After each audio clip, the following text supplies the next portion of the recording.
안녕하세요.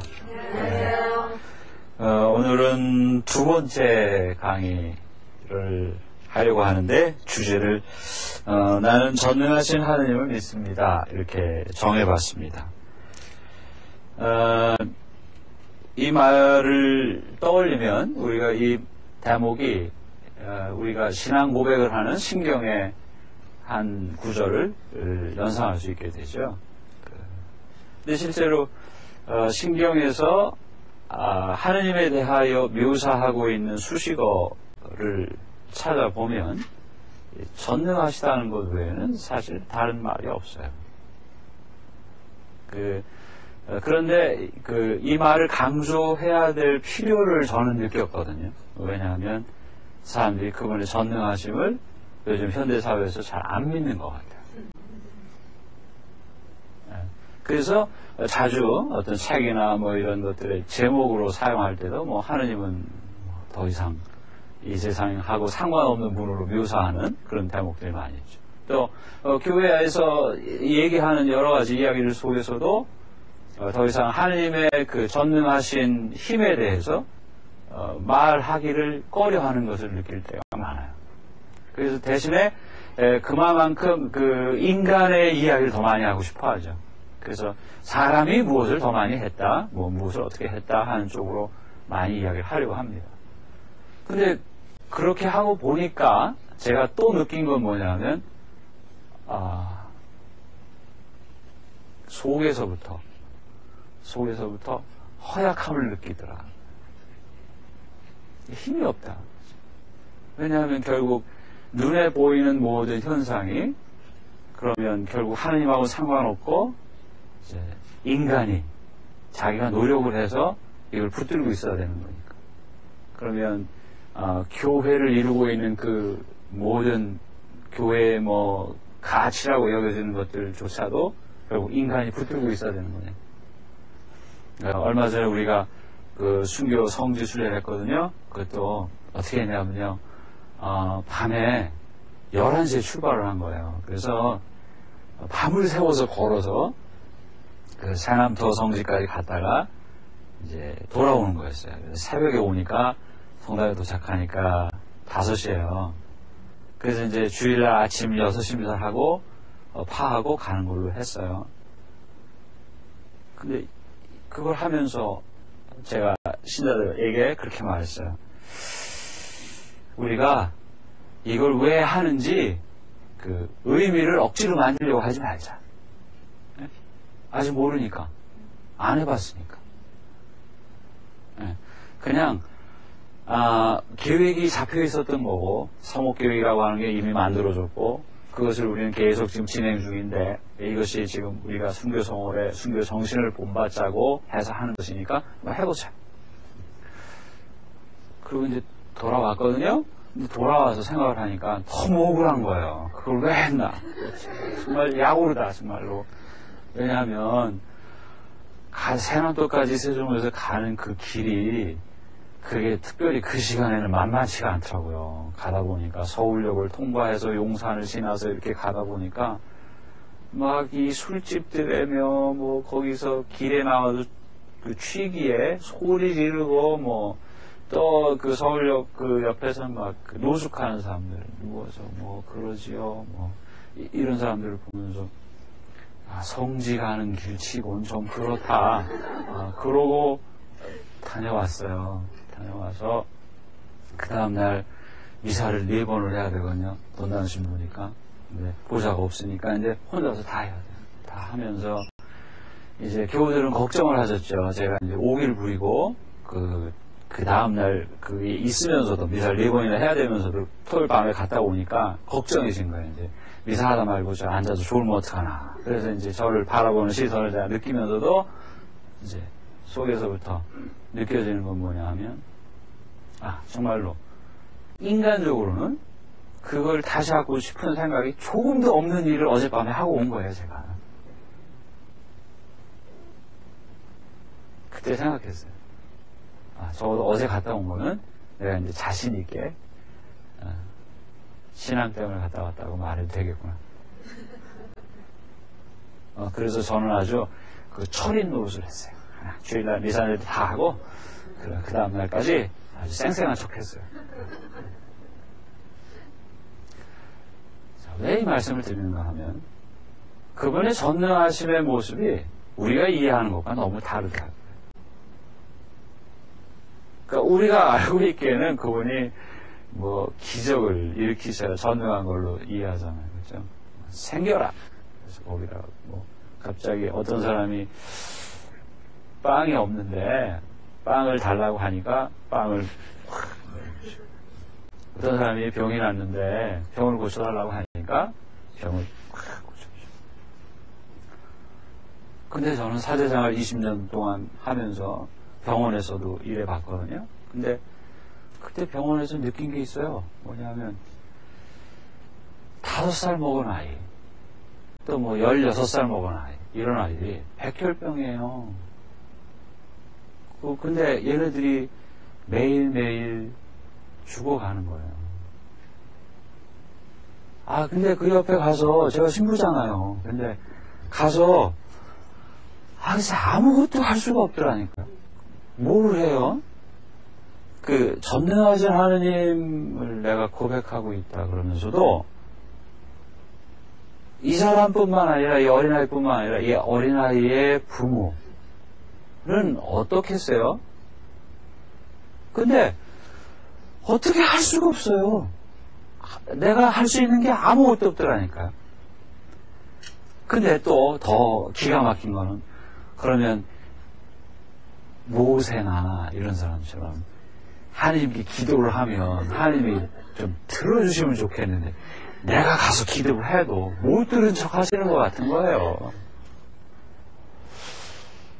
그러면 내가 신부라고 하면서도 정말 나는 아무것도 아닌가 보다.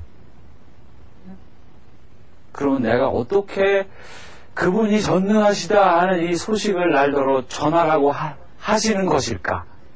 네? 그렇게 말하고 있을 때 그때 내 머릿속에 가지고 있는 그분의 전능하심에 대한 이해가 잘못된 거죠. 그분이 전능하신 것은 우리가 이해하는 것처럼 그런 사람을 이렇게 잡아 세우니까 벌떡 일어나고 뭐 빵이 없다니까 빵을 뭐 한꺼번에 많이 만들어주고 뭐 이럴 수 있는 상태로 이해하고 있는 전능하심은 우리가 너무나 단편적이고 우리식으로 계산하고 투사해 놓은, 즉 우리가 이렇게 하느님하고 상관없이 우리 것을 던져서 거기에 이렇게 만들어낸 생각일 뿐이죠. 하나님은 그렇게 전능하시지 않아요. 그분이 전능하신 이유를 지금 한번 짚어보자고요. 그래서 뭘 갖고 그분이 전능하시다고 우리 교회가 2000년을 살아오면서 고백했느냐고요. 그분이 전능하심이라고 우리가 똑같은 그 신앙 고백으로 했느냐 그거죠. 신경이라는 말을 이해하려면 우리가 상징이라고 하는 말을 이해할 필요가 있어요. 신경은 우리가 믿는 사람이라는 사실을 똑같이 공유한다는 뜻에서 하나의 표지인 거예요. 그러니까 우리가 믿는 믿음의 내용을 말로 만들어서 문장으로 만들어서 그래서 일종의 고백문이라고 하죠. 그 고백문을 가지고 나도 믿는 사람이고 그 고백문을 외우고 있다면 나도 믿는 사람이고 너도 믿는 사람이고 해서 서로에게 표지가 된다는 뜻에서 신경이라 그 말이죠. 그러니까 소위 말해서 그 상징 또는 뭐 표지라는 말을 이해하려면 이런 좀 우스운 것이지만 장난을 한번 해볼까요? 이게 뱅곡이죠? 그래. 이걸 이렇게 딱 부러쳤어요. 그게 이제 부러지고 나니까 여기 자국이 있죠? 그렇죠? 이걸 이렇게 갖다 붙이면 맞죠? 이가 맞죠? 서로. 그렇죠? 표지라는 말은 이 말이에요. 짐볼론이라 이란 말에서 본 이 말은 이거 하나만 가지고 있는 거예요. 근데 이거 하나는 지금 반쪽이 없잖아요? 근데 이거 하나 보지만 나머지 반쪽을 품고 있다고 얘기해요. 그죠? 우리가 하나님의 신비에 대해서 다 말할 수가 없어요. 우리가 인간의 언어로 표시하는 것은 이런 표지에 불과하단 말이에요. 그런데 그 나머지 부분이 이루어지는 것, 그것은 무엇으로 채워지느냐? 그분이 실제 하시니까. 그분이 그분이시니까. 인간의 언어로 표현되지 않지만 그렇게 존재하시는 그것을, 이것이 보여준다 그 말이에요. 예? 그 우리가 신앙을 이해하는 데 있어서, 하느님과의 관계를 이해하는 데 있어서 이 표지라고 하는 것을 이해하는 것은 그만큼 중요한 거예요. 그러니까 우리가 같은 신앙 고백을 한다? 같은 신앙 고백한다는 것은 신앙 고백이라는 것이 이런 표지와 똑같다 그거죠. 그것으로 표현하고자 하는 바는 바로 그 내용을 포함한다. 하나님의 존재, 하나님의 나라, 그것을 표현한다.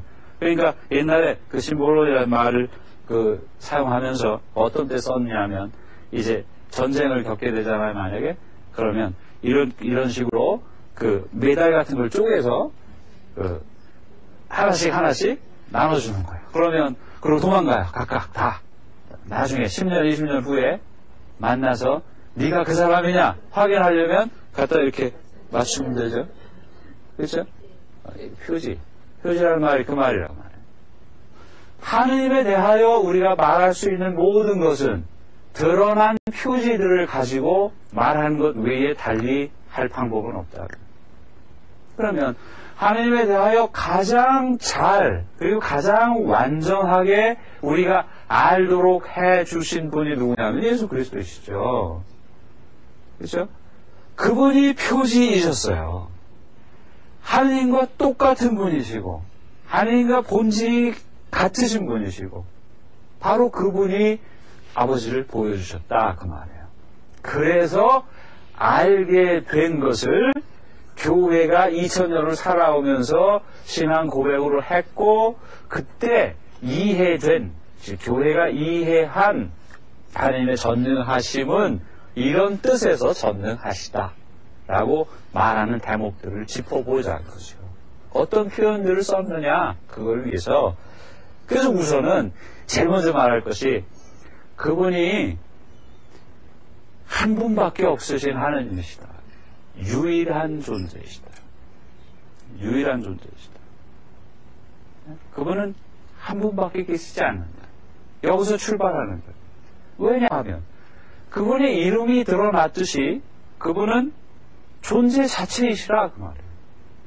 하나님의 이름 야훼라는 말이 갖고 있는 그 문법을 파괴한 그 문장의 효과가 무엇인가를 이해해보자 그죠.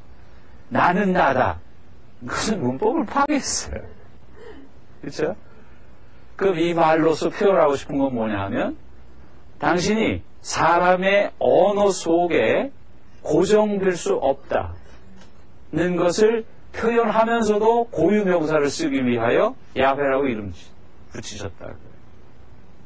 네? 그러니까 당신이 어떤 개념으로 갇혀 계실 수 없음을 말씀하시면서도 동시에 이름이 없기 때문에 존재하지 않는 그런 분이 아니시라 그 말이죠.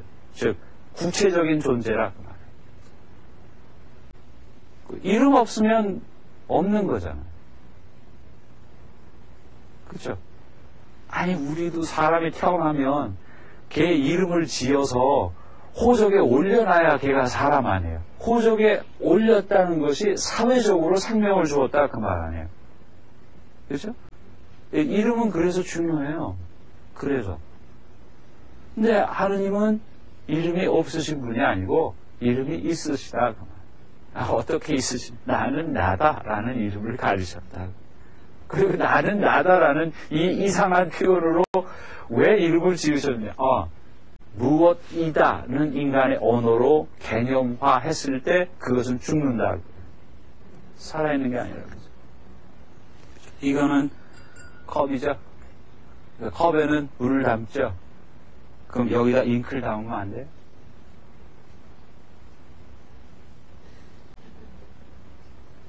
안 될 건 없는데 뭔가 이상해요. 왜 이상하다고 하느냐 그거죠. 왜? 우리 생각. 컵이라는 이름을 붙임으로 해서 우리가 고정당한다.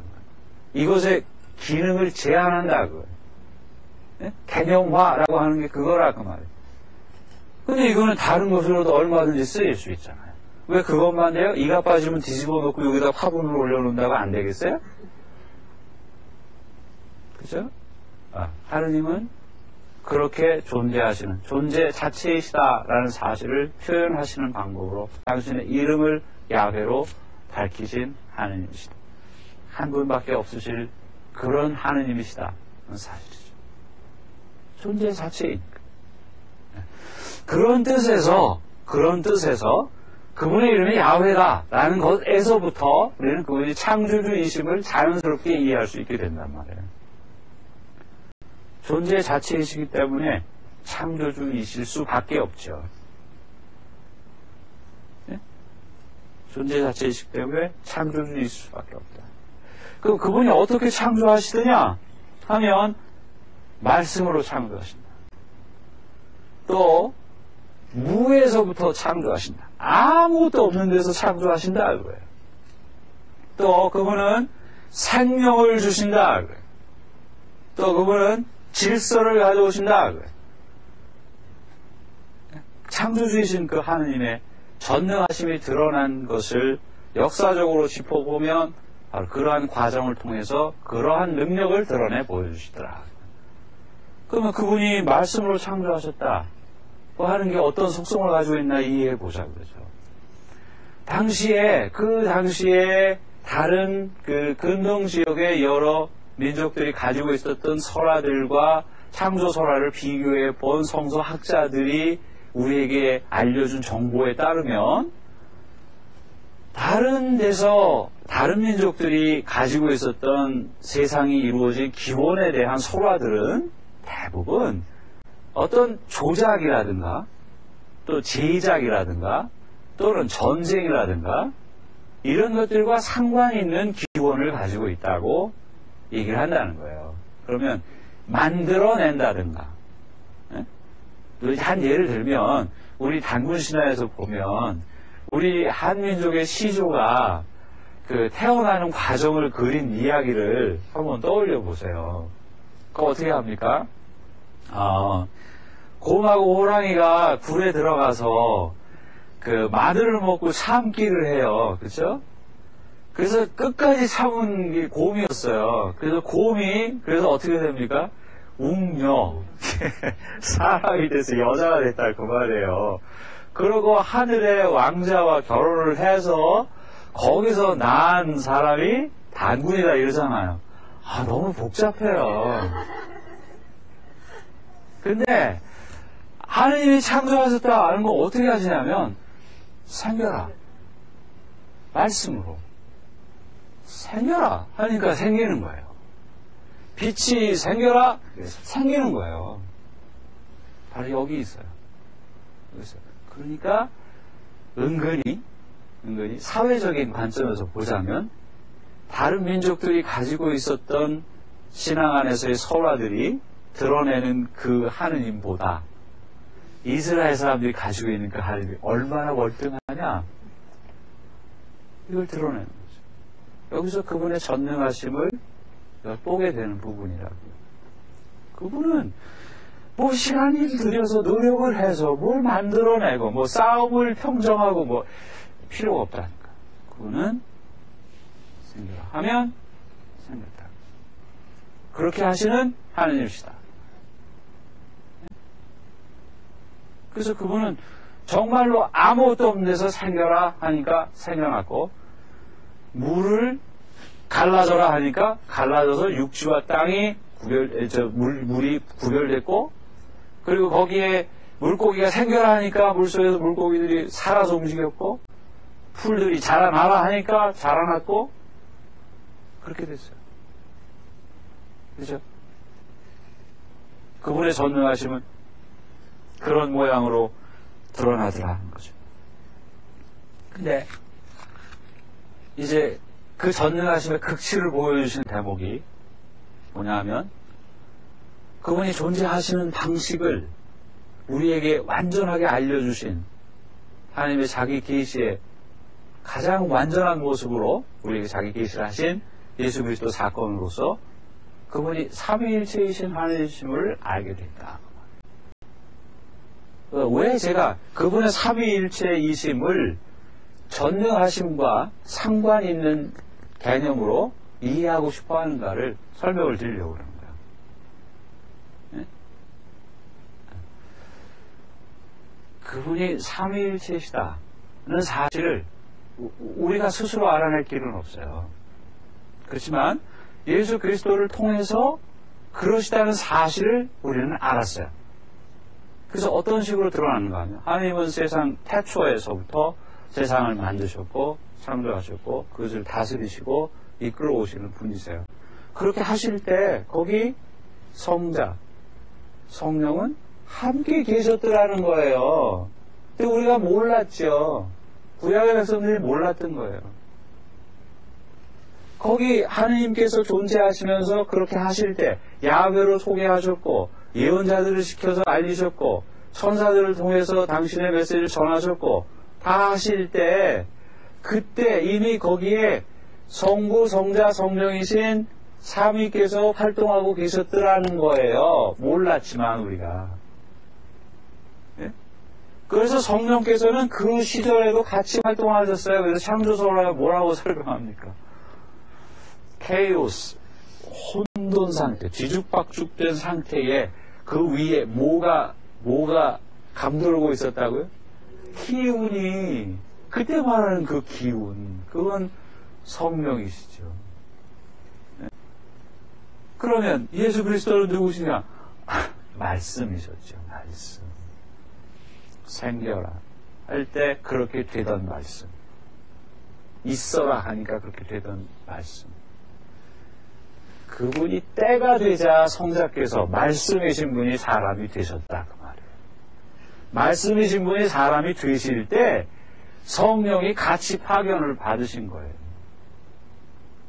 말씀이신 성자가 모양으로는 하느님을 닮은 모양으로 인간이 하느님의 모상으로 창조되었다 했을 때 인간의 모상이라면 우리 모양이 하느님을 닮았다 그 말이에요.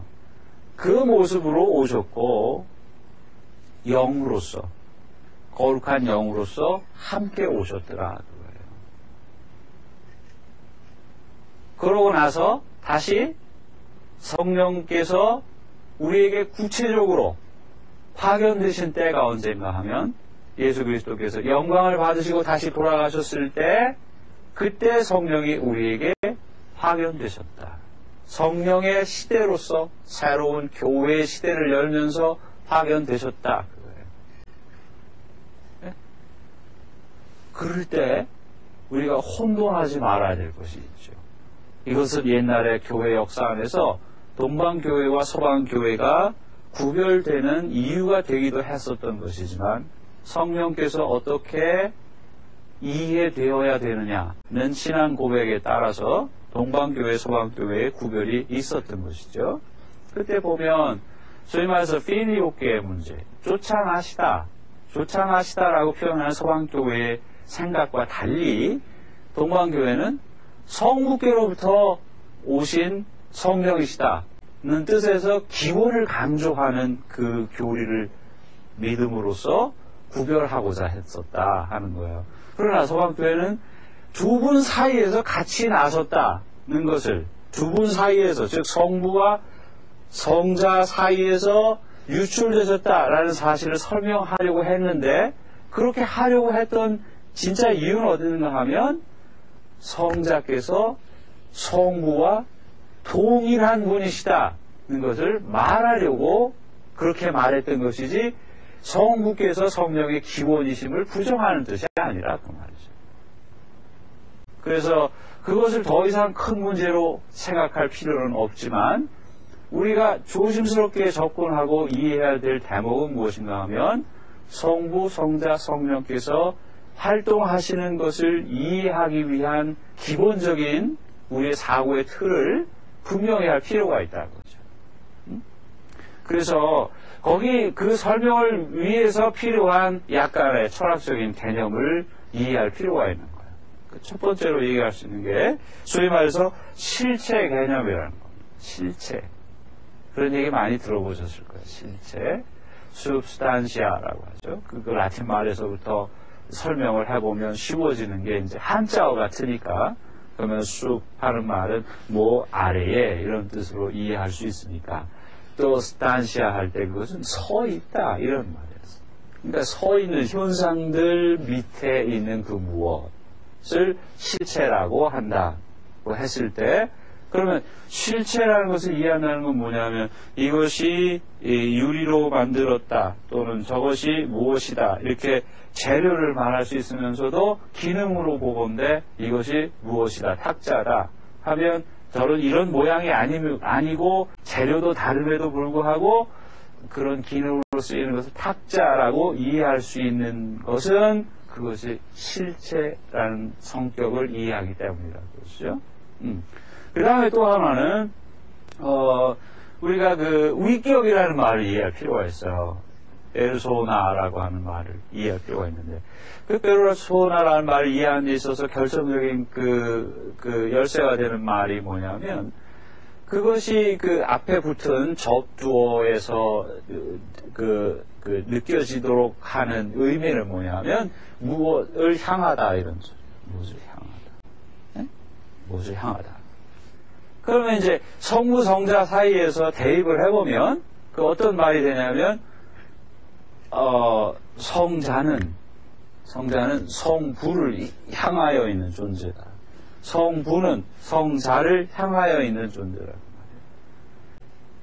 말이에요. 그런 뜻에서 위격이라는 개념을 이해할 수가 있다. 그 다음에 그것과 분리할 수 없는 개념 중에 하나가 또 뭐냐면 그 렐라시오, 관계의 개념, 관계라고 하는 것. 상호 관계, 대화적 성격을 가진 관계. 우리가 대화를 특수한 용어로 설명을 했었어요. 우리가 정말로 마음으로부터 이해하는 하나님과의 대화를 모범으로 놓고 그것과 같은 대화라는 뜻에서 대화를 말했을 때 그것은 말로만이 아니라 삶을 나누는 작업이죠. 대화라고 하는 게 바로 그와 같이 그 두 위격 사이의 관계가 그러하다는 것을 이해할 수 있는 그 개념이 그 관계 개념이라 그 말이죠. 그러면 그것을 성부, 성자, 성령께 적용하면서 우리가 그 각 위를 삼위가 하나이시다는 사실을 교회가 고백하고 있는 대로 이해를 다시 해보자고요. 왜냐하면 그 이해를 통해서 우리가 삼위일체께서 나누시는 친교라는 걸 이해를 해야 우리 교회가 공동체를 말할 때 그 안에 서로 작용해야 되는 상호작용으로서의 신교의 정신이 어떤 원리로 이루어지는지를 이해할 수 있게 된다고 말해요. 근데 실제로 이걸 이해하지 못하니까 교회 공동체가 진통을 겪는 거예요. 지금 친교가 이루어지고 있나요? 본당마다? 우리 본당도 곧 명찰을 써붙일 거예요. 신자들이. 성당에 오시면 명찰을 하나씩 달아드리고 성당에 있는 동안은 다른 신자들끼리 서로 그걸 보고 이름이라도 부르면서 시작을 하도록 해야 될 필요를 느끼게 되었다 그 말이에요. 그래서 생각을 정리를 해보자 그죠. 성부 그러면 아버지시다는 거죠. 거룩한 성자를 쓰고 아버지라는 부자를 쓴 거 아니에요, 그렇죠? 그러니까 거룩한 아버지시다 그 말이에요. 네? 그럼 아버지라는 말로 표현하고 싶은 게 뭐냐고. 아버지라는 말로 표현하고 싶은 게. 여기서 아버지라는 것은 남자가 여자가 구별하기 위해서 아버지라고 한 말이 아니에요. 그러니까 진정한 의미의 구성, 진정한 의미의 모성의 근원이라고 해요. 생명의 근원으로서의 아버지라 그 말이죠. 그러니까 모든 것의 근원이신 분을 표현하는 방식으로 아버지라는 표현을 썼다 그 말이에요. 그러니까 그분에게서부터 나오지 않은 것이 없다. 그분에게서부터 나오지 않은 것이 없다는 것을 실감나게 느끼게 하신 분이 아들이시라는 거죠. 네? 그 아들이라는 이름을 가진 분은 어떤 분이시겠어요? 자기가 어디서 왔는지를 말하고 싶은 사람이 아들이라고 이름을 쓰죠. 그렇죠? 그 뜻에서 예수 그리스도가 성자이시다. 그러니까 우리가 믿는 하느님은 그냥 그 막연한 개념 덩어리의 하느님이 아니라 구체적인 인격을 가지신 하느님, 위격을 가지신 하느님이시다. 살아있는 하느님이시다. 그것이 드러나는 대목이 아버지라는 이름을 가지셨고 아들이라는 이름을 가지셨고 영이라는 이름을 가지신 분이시라고. 네? 그러면 성령은 어떤 이름이신가 생각해 보세요. 거룩할 성자, 그 영혼을 말할 때 영자를 같이 썼어요. 그러면 무슨 뜻이냐? 이게 무슨 뜻이냐? 영이라고 하는 것은 기운 같은 거죠. 바람 같은 거죠. 그렇죠? 그 안에 있는 그 무엇, 아까 우리가 혼인잔치 얘기했지만 흥을 돋워내듯이 그렇게 작용하는 그 무엇, 그렇죠? 그분은 성령은 성부께로부터 오시지만 우리 교회가 고백하고 있듯이 성자께로 함께 오시는 분. 성자께로부터 함께 오시는 분. 그래서 그 두 분 사이에 깊이 나누시는 사랑이 거기서 차고 넘쳐서 흘러나오시는 분. 그분이 성령이시다. 그래서 그분의 이름이 성령이에요. 그분의 이름이 달리 다른 이름을 가지신 게 아니라 그럼 그분들이 어떻게 세 위로 구별되시고 각각 나누어지신 것 같으신 분들이 완전히 하나이시냐? 여기에 우리 교회가 친교를 나누는 공동체로서 우리가 교회인 이유를 발견하게 된다. 어떻게 하면 이거죠. 아버지라는 이름은 그 이름 자체에 아들을 전제로 하고 있죠. 자식을 전제로 하는 거예요. 자식은, 아들은 그 말 자체로서 아버지를 품고 있는 거예요. 그러면 아버지하고 상관없는 부분을 따로 갖고 있느냐, 뒷주머니를 차고 있느냐, 한마디로 아니다. 이름이 그분이신 그분은 아버지하고 상관없이 딴 주머니를 찬 것이 없는 분이라. 아버지 역시도. 우리 하나님이 아버지이시라는 이름을 가지셨다는 그 사실로서 그분은 우리와 상관없이 다른 부분을 따로 갖고 계셔서 당신의 존재를 독점하는 존재로 구별하신 부분이 없는 분이시라고 말해요. 그러니까 그분은 아들에게로 전부 쏟아지는 존재.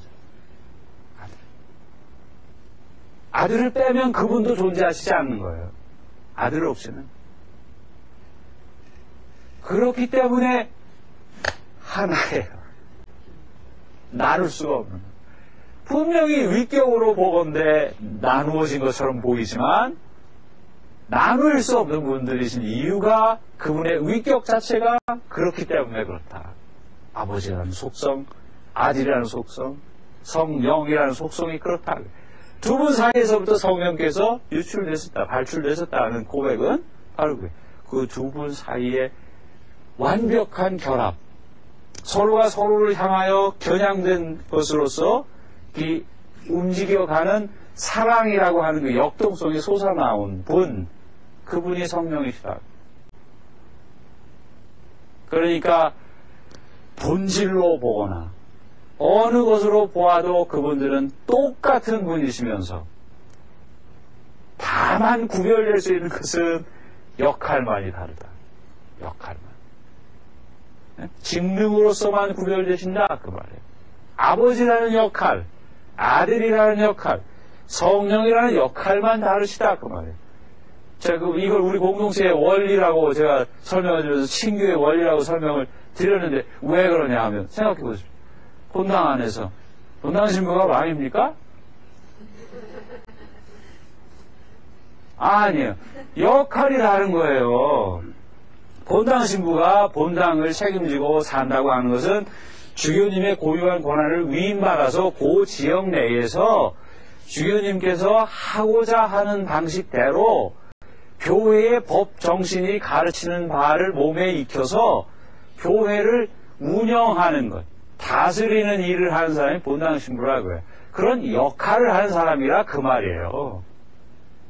신자들 위에 군림하고 계급 구조로서 그 사람들더러 어쩌고 저쩌고 사람이 더 귀하고 덜하고 하고 한 삶으로 구별되는 게 아니고 하는 역할이 다르다.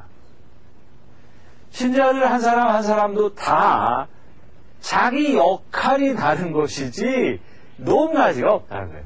성부, 성자, 성령께도 계급적 차별이 존재하지 않는다. 문제가 거기입니다. 그러면 그분의 전능하심이 그럼 어떻게 드러난다는 소리냐? 그럼 그런 것과 전능하심과 도대체 무슨 상관이냐? 하면 바로 그 성삼위의 일치의 원리로 작용되고 있는 그 삼위일체의 신비가 결국 세상에서 어떻게 드러나는가 하면 파스카의 신비로 드러났더라. 파스카의 신비로 드러났더라. 그것은 성삼위의 일치의 신비이기 때문에 당연한 귀결이다 라고 보여지는 것이죠. 아버지가 해결사로 아들에게 작용하신 게 아니에요. 네 문제는 내가 해결한다. 너는 가만히 있고 내 뒤에 숨어라. 내가 앞장선다. 아니죠. 어떻게? 아들이 보여주셨어요. 파스카 신비라고 하는 것을 아들이 보여주셨어요. 한 예를 들면 마르코 복음사가 당신 복음서를 써내려 가시면서 복음서 16장까지 자기 책을 써내려 가는데 그 중에 8장, 9장, 10장에서 이미 순환에 대한 예고를 시작하시더라는 거예요. 그럼 어떤 책을 쓰는 저자가 자기 책의 내용을 나누어서 분별을 하는 데 있어서 순환에 대한 내용을 그렇게까지 자기 책의 반 이상이 되는 부분을 할애해야 된다고 생각했을 때는 순환의 의미가 무엇인지 깊이 알았으니까 또 예수의 이야기에서 그걸 뺄 수 없다는 사실을 알기 때문에 한 거 아니겠어요? 이렇게 해놓고 보니까 재밌는 현상은 8장, 9장, 10장까지 예수 그리스도가 보여주신 활동의 내용은 점점 더 커지는 활동입니다. 당신의 힘이 점점 더 과시되는 모습으로 묘사가 쫙 되고 있어요. 그 음악에서 보면 이렇게 악보에 이렇게 점점 더 강하게 크게 이렇게 하는 표시 있죠. 그런 식으로 점점 커져. 근데 8장, 9장, 10장이 딱 지나고서부터는 그리스도의 당신 자신의 활동이 멈춘 것 같이 사라져요. 사람들이 끌고 가면 끌려가고 때리면 맞고 십자가에 못 박으면 못 박히고 죽임을 당하면 죽고 그렇게 끝나버렸어요. 우리 눈에 보기에는 예수가 점점 더 활동을 하실 때가 더 좋아 보였단 말이에요. 매력적이었어요.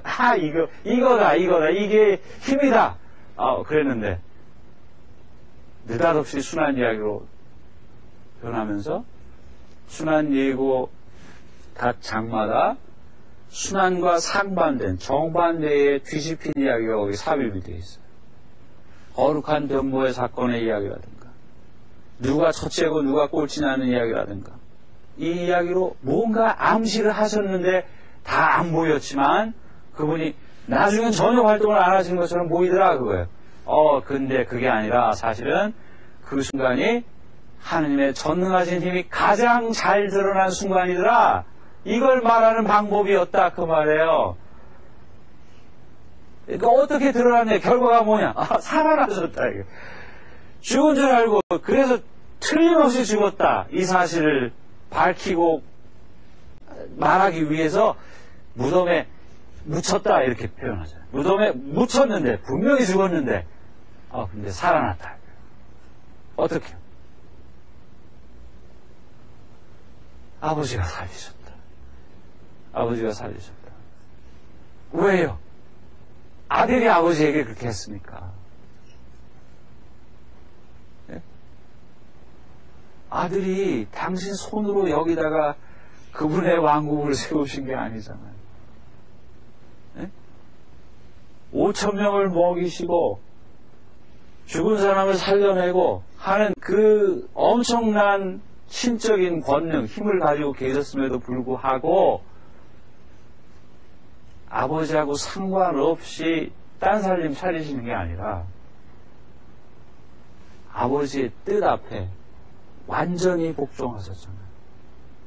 얼마만큼까지 그러셨냐 하면 십자가에 매달리셔서 돌아가시는 순간에 아버지 왜 저를 버리셨습니까? 라고 말할 만큼 철저하게 아버지에게 대한 일체의 기대치를 다 포기하고 맡기셨다. 아들이 그런 존재였다. 그 말이에요. 아들이 그런 존재인 것이 드러났듯이 아버지도 그런 존재이시라는 것이 드러난 사건이 부활 사건이다. 그것이 부활 사건. 그분의 전능하심은 바로 이 파스카의 신비가 절정을 이루는 전능하심을 드러내시는 것이다. 그러니 우리 눈에는 세상에서 무능하기 짝이 없는 모습으로 드러나시는 하느님의 전능하심이다. 그래서 세상 사람들은 오해하는 거예요. 못 알아들어요. 그래서 그분을 안 믿어요. 그래서 뭐라고까지 하는지 알아요? 옛날에 어떤 제가 군정신부를 할 텐데 그 헌병 대장이 그 부인만 신자고 남자는 아니었어요. 근데 그 사람이 자기 부인으로 뭐라 했냐면 교회가 성당회가 하느님을 믿어? 야 차라리 내 발가락을 믿어라. 그랬대요. 그러니까 눈에 보이는 거 확실한 거 그걸 믿겠다 이거예요. 실속 있어야 되겠다 이거예요. 에? 우리도 모르게 교회도 그래요. 그러니까 신자 수가 늘어나는데 좋다. 왜냐하면 뭐 헌금이 든다. 좀 그렇다.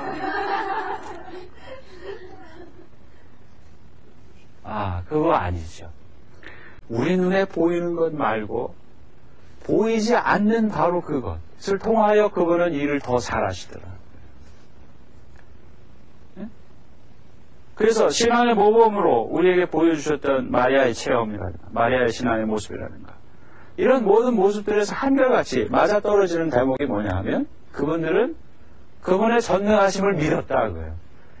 그것을 믿기 때문에 절대적인 복종이 가능한 거였죠. 그것을 못 믿으니까 복종하지 않는 거예요. 안 듣는 거예요. 그걸 믿기보다는 차라리 내가 더 확실하다고 생각되는 걸 믿겠다 이거예요. 네? 그래서 우리 교회에서 여러 가지 어려움이 생겨나는 거 아니에요. 네?